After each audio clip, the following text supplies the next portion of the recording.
Hello, I'm Joan. I'm a Canadian family physician who also works as a restorative medical educator, facilitator, and coach.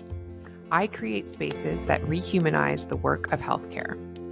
I'm creating this podcast to remind myself, as well as anyone else working in a helping profession, that when you are working and caring for your human patients, you are the other human in the room.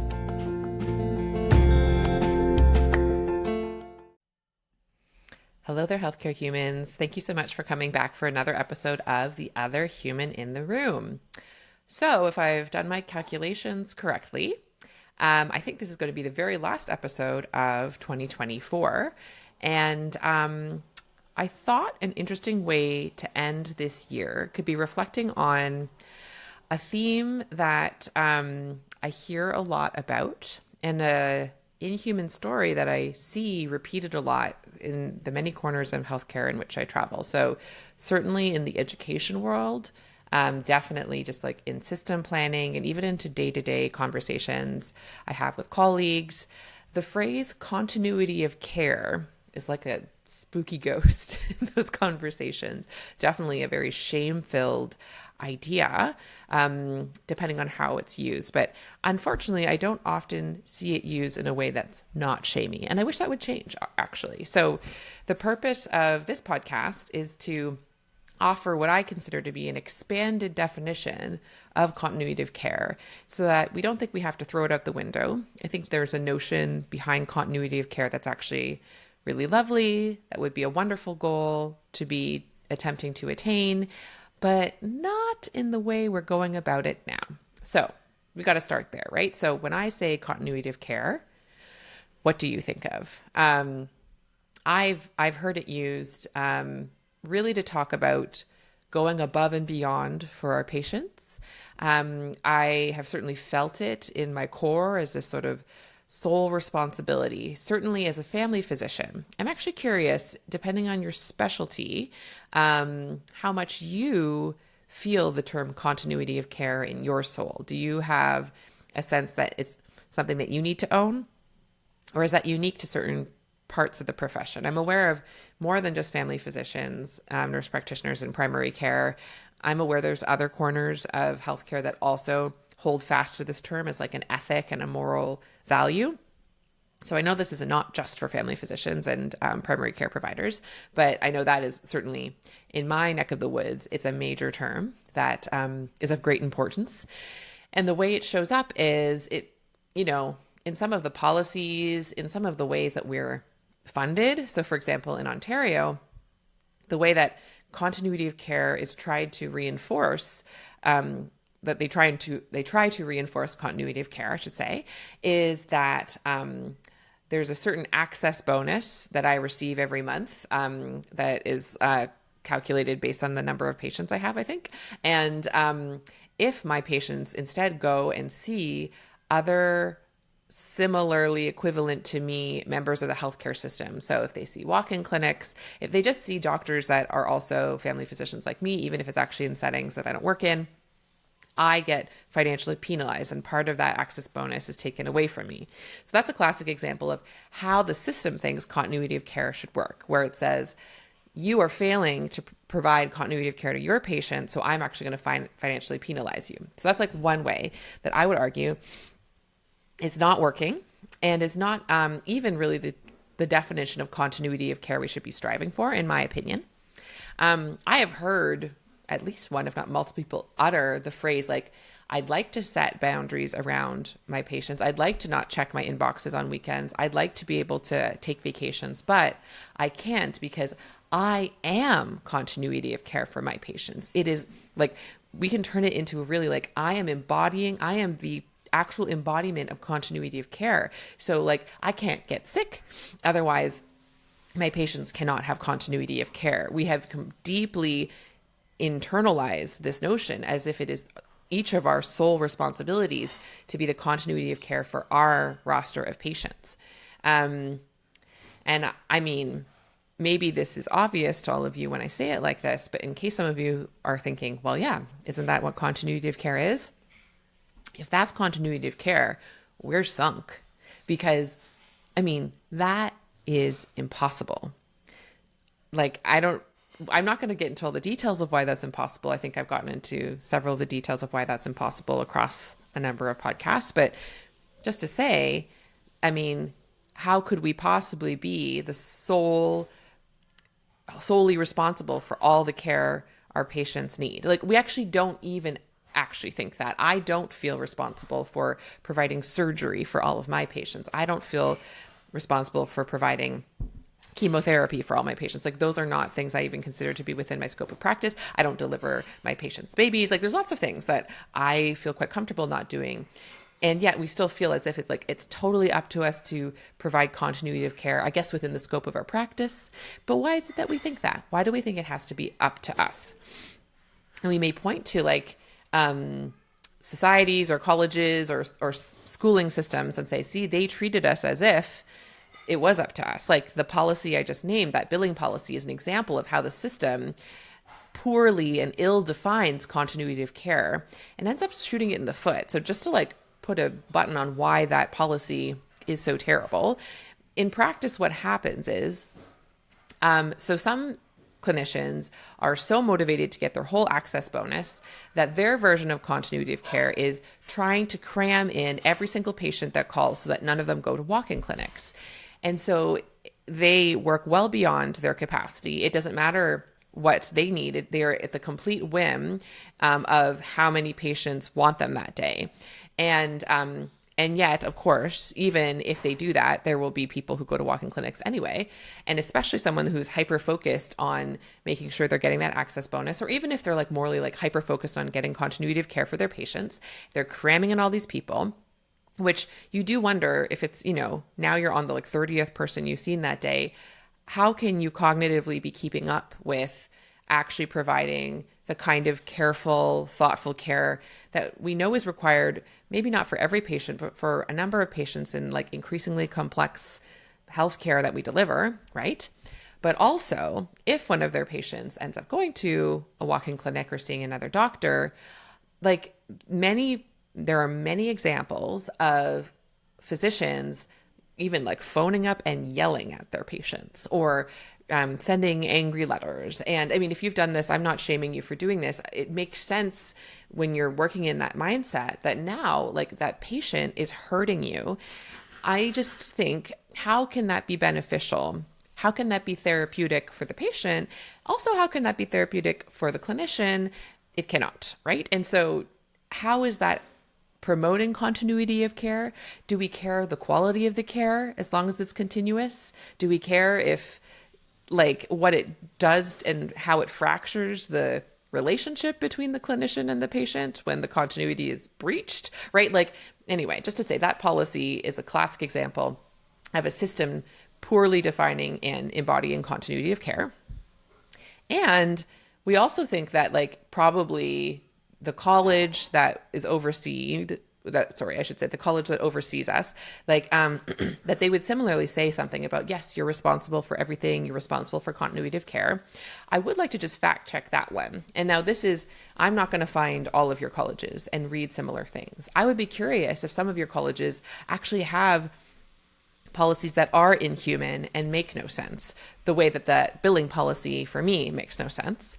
I was happy to read that the CPSO, which is the College of Physicians and Surgeons of Ontario, which is the province in which I'm licensed, actually has quite a bit of nuance to their continuity of care policy. So I'm just going to read the beginning piece of it, because it illustrates the fact that, say I'm worried that I'm going to get a college complaint if I go on vacation because a patient will say, hey, you didn't provide me continuity of care. First of all, that could totally happen because anyone can complain for anything. But in this case, the college policy would back me up, because it says here, physicians hold a prominent and important role in the healthcare system and in turn are key facilitators of continuity of care. However, the college recognizes that physicians are not solely responsible for ensuring that continuity of care is achieved, as often there are health system level factors that are beyond the control or influence of individual physicians that impact continuity of care. And it says multiple other things. So it does have some expectations that we can decide if makes sense or are possible within our capacity within the whole document about continuity of care for CPSO. But they acknowledge right from the jump we know that you as individuals cannot be fully responsible for continuity of care. So in my province, I would love if the college would talk to the billing system because something's missing, getting lost in translation there. But in any case, in the meantime, while the system sorts out what the heck they mean by continuity of care, I have come up with my own definition because the old definition was not working for me. And if you still feel very deeply like, no, I am continuity of care, I mean, this is what leads to us not taking vacations. This is what leading us to feel like we can't tell patients no. We feel shame when other clinicians see our patients. So like when they go to walk-ins, when they go to emerge instead of seeing us, when they see consultants instead of us, and we blow past our capacity in order to honor this duty to provide continuity of care in a way that's totally impossible. And then tragically, what happens to a lot of us is we burn out and either leave completely, which would sever the continuity of care we've been trying to provide in the way we're thinking of it anyway, or the quality of care that we provide crumbles. We get more irritable with patients. We are more likely to call and yell at them because they went to a walk-in clinic. When we are acting in these ways, we're acting in ways where we are over our capacity, where we're burned out, where we've completely disconnected from the parts of us that are the ones that are capable of providing care to begin with. So it doesn't work to provide continuity of care in that way, right? So how can we rethink the definition of continuity of care? And the way I think of it is actually expanding the definition of continuity of care to make it an actual living, breathing definition that we could all get behind. So really, when we think of continuity of care, who's receiving the care? It's the patients, right? I stand behind and think there is a beautiful vision of what healthcare could be, which is that the patients experience continuous care, right? So one version of it could be, no matter where the patient enters the healthcare system, they experience care. So as from the moment they, book an appointment, they're experiencing a caring attitude. They're experiencing care from that moment, right? And as they walk through the healthcare system, wherever they are experiencing continuous care towards them. So it becomes more about the positioning of it. Even beyond that, I think it is a beautiful vision that it would be lovely if we could achieve someday of having the patient not have to repeat their story multiple times. So having the pieces of the healthcare system actually speaking to one another in a way that that everyone is in communication and harmony with each other, where we can access the charts, so that way the fragmentation of care is not there. Yes. And these visions of continuity of care are system level visions. And that is the only place that, in my opinion, any expectation of continuity of care should reside. So as one member of a system of healthcare, I will do what I can towards providing continuous care. I will provide as much caring care. Oh boy. I will provide as much caring as is within my capacity. When there's moments of communication and collaboration with other members of the healthcare system, I will do my best within my capacity to offer that, to reduce fragmentation when possible. And that is me contributing towards continuity of care for my patients. And that's where I don't even know about responsibility, but that is where my commitment ends. It's the only place it could end. I cannot commit more than that, right? And when you think about how would we actually accomplish that vision, right? So it can't be that each individual has to try and provide full continuous care for a patient. Like I've already illustrated, that makes no sense. That's a horrible, inefficient, impossible system. Instead, we have to sort of zoom out and view the whole system and imagine. So how could a healthcare system be caring towards patients as much as is possible? Well, we would have to stop thinking individualistically about each of our different parts. Actually, it would mean we have to let go of a notion that, no, it's up to me. I'm the one in charge of this continuity of care. Because there's some stuff, it's not everywhere, but have you noticed, sometimes even within myself, I noticed getting a bit territorial, a little defensive, almost a little competitive, like, hey, I can do that. You don't have to do that. Oh, I'll do that. Like we take on more than maybe we need to because they're like, I know better than anyone. I can do that. Sometimes we do that even to our own staff. Like there's a task that an admin person could absolutely do, but you're like, oh, I can do it quicker, so I'll just do it. So a piece of continuity of care is actually understanding that in order for continuity to happen, we have to be collaborating within a team, within a system.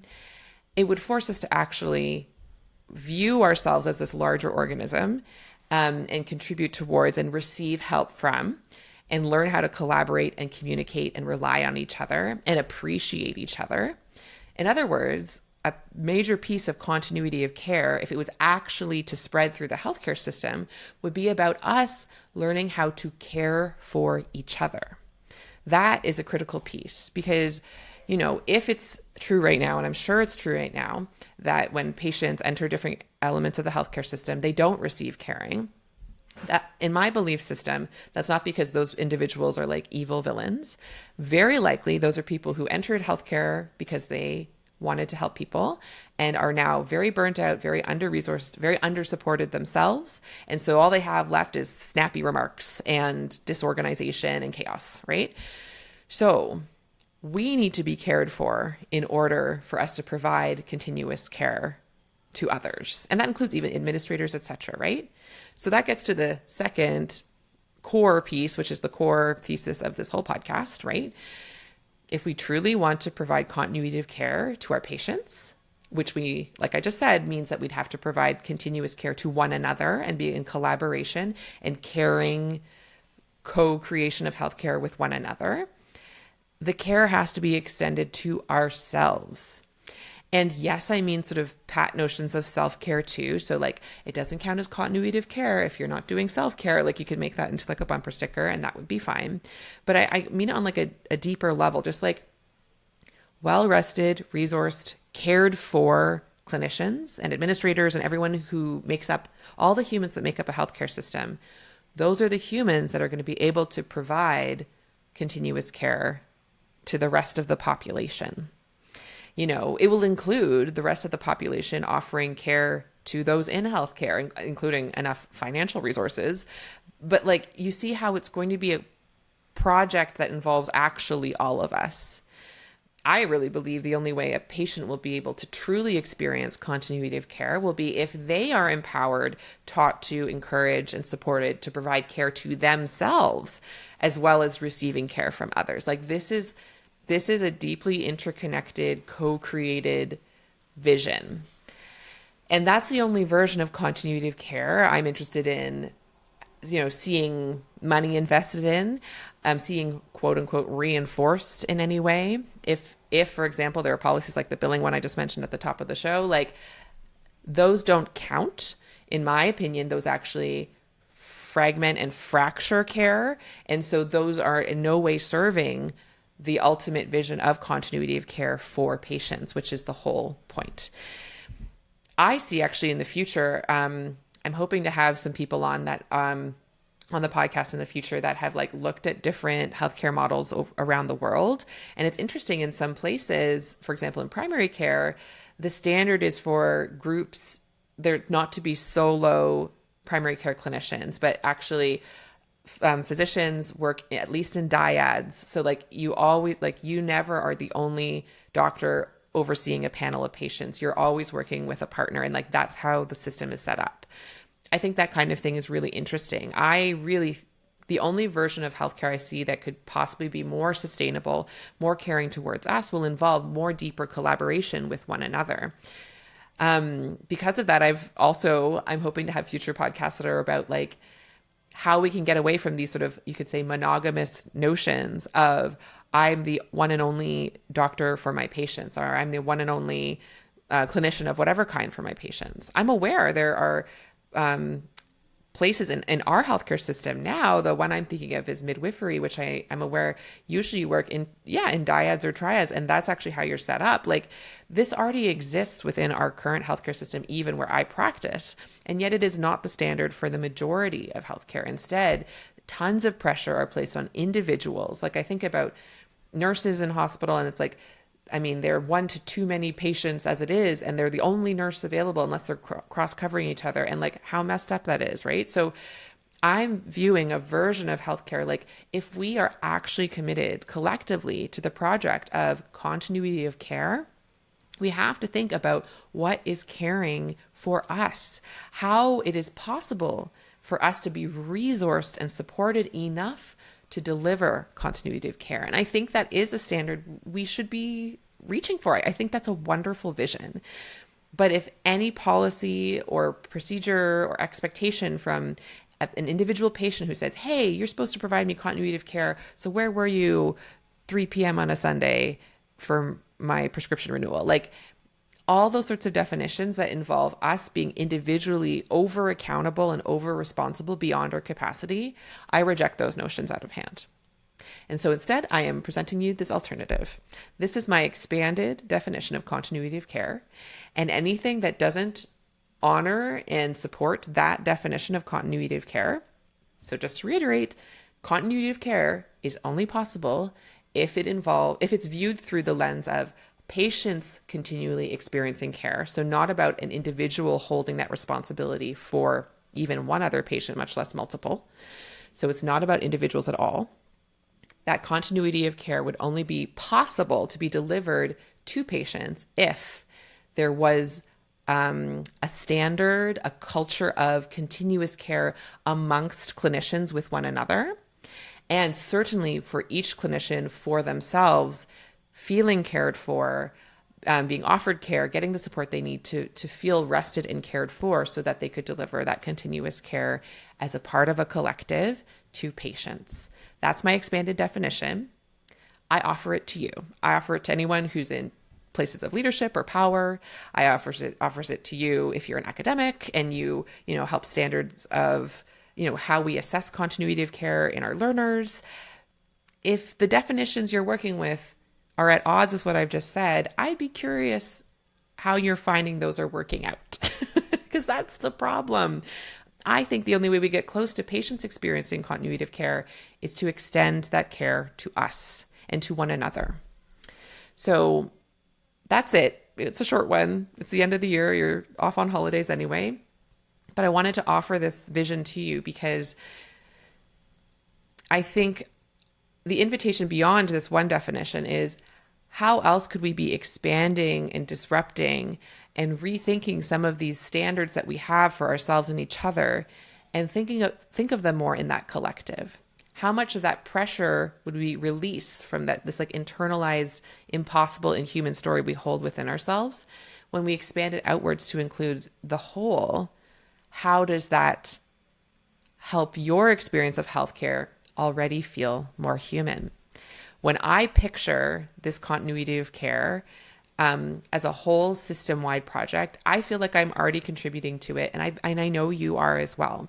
And so I feel delight in the fact that I can think of so many examples of this past year of how I personally was involved in delivering continuity of care in a more powerful way to my patients whilst working less. So through my collaborations with my wonderful nurse practitioner and the other members of my healthcare team, through taking on a learner and mentoring her in order to deliver care, which means we literally saw more patients while she was here. And yet I also saw personally less patients, which is fascinating, right?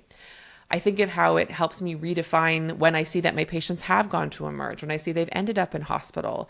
I can view that as me contributing to a team that is offering continuous care to that patient, because look, they're still receiving care in a different location. Thank goodness it doesn't have to all be me. Thank you to the clinicians who deliver babies and therefore I don't. Thank you to the clinicians who do other pieces of the healthcare system that I don't have interest or scope or capacity to do. I feel such gratitude and can already feel a level of caring towards them that then I get to feel reflected back to me. Whether they're feeling it or not, I can just imagine it. Imagine being a part of this larger whole, knowing we're doing what we can, knowing that the resources may not be there in a robust enough way for every single patient to feel it. We know we're very, very far from that goal. And I can already feel how I am contributing to that goal myself personally. And I don't have to feel any of that shame or guilt for the fact that it's a Monday at 3 and I'm not seeing patients, because I know how much care I can offer in a way that's sustainable for me.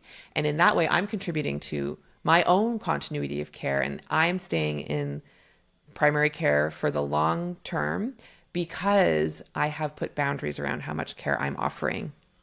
You see? So I wanted to share that vision with you and that encouragement to you, and to offer you thanks and gratitude, whether you actually work in healthcare or not. So first, to all those who work in healthcare, thank you for contributing towards the continuity of care for our entire population, whichever population. I know not everyone's in Ontario, but like wherever you work, thank you for offering continuity of care within your capacity and boundaries to people.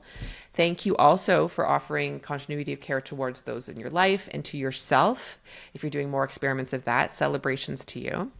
And to those of you who don't work in healthcare, everyone does in a certain sense. Whatever job you have contributes to the care of someone, and that impacts their health. So we all are actually the project of healthcare, in my view, and so thank you for everything you're doing for whomever it is you're doing it for, including for yourself, including the boundaries you're setting for yourself in the levels of connection to your humanity and your body that you've offered to yourself this past year.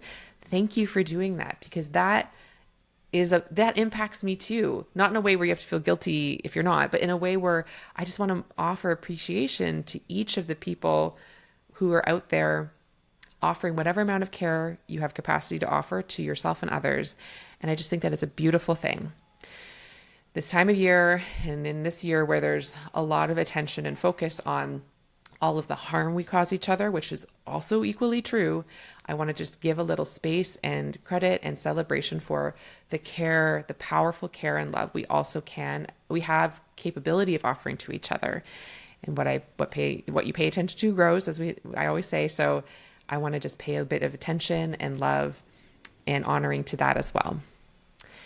And so with that, I hope everyone who's listening has a lovely, restful holiday season, and a peaceful, and amongst all the different emotions, I hope happiness is one of them as we ring in this new year. And thank you for listening this past year. I always love hearing when people listen and are impacted by this podcast. And because this is absolutely one of the avenues in which I am offering care to the healthcare system and beyond. So if you've received any amount of that through me, I'm so happy and grateful that you have taken the time to do that for yourself. And here's to 2025 and a whole new year of figuring out how to rehumanize healthcare. Take care.